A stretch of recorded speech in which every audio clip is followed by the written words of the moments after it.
to do with truth.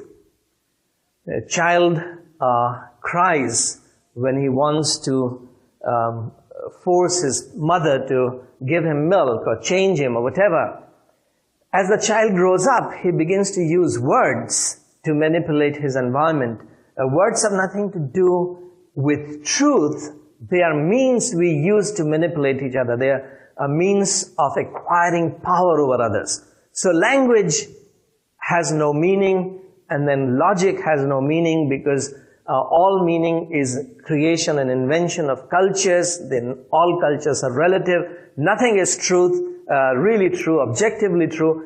Therefore, now why should we believe in logic? So that has come to the Western civilization has come to a dead end in 500 years. Once revelation collapsed, or revelation was undermined by reason, then reason lost its own justification, because initially the justification for reason came from the fact that there is an all-wise God. He has created this universe with His wisdom. In the beginning was the Word, Logos, logic, sound with sense, wisdom. In the beginning was the Word was with God, the Word was God, and this Word created this universe, made me in His image as a rational creature. Therefore, with my reason, I can understand this universe which He has created with His mind, because I share the mind that created this universe. And in fact, I have been given something of God's own rationality so that I might understand and govern this universe and establish my dominion over it. This was sort of the intellectual framework in which there was confidence generated in human reason. To just tell you one story, when Tyndale was refused permission to translate the Bible, Wycliffe had inspired translation of the Bible, which had been completed by about 1380s. It was declared illegal. At that time, of course, printing didn't exist, so the Bible had to be hand-copied. In 1401, by the Constitution of Arundel, a Wycliffe Bible had been declared heretic, illegal. It was banned.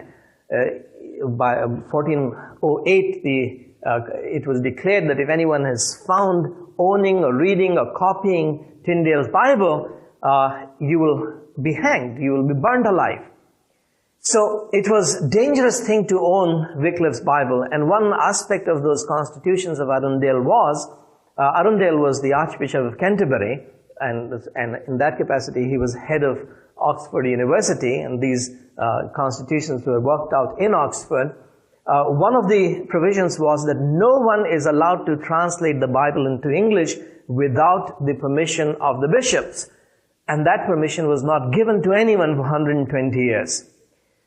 Tyndale sought permission in 1520s, would spend a whole year trying to get the permission to translate the Bible.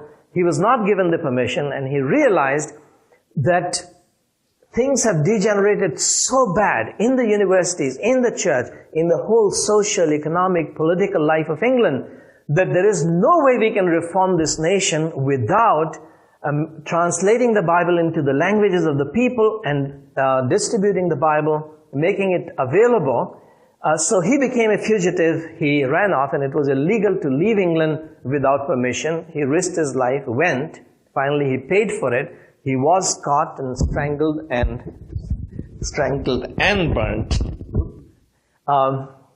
at stake. But he had realized that this book needs to be translated. So when he translated it, got it printed, because Luther had already begun Reformation in Europe, in the continental Europe. So he found some safe haven there, not absolutely safe, but relatively safe. And those Bibles were being smuggled. There was sort of a famine in England, not famine, drought. Wheat was being imported from Europe, and in those ships, the New Testaments would be smuggled in the bales of cloth. They would hide these Bibles, his New Testament.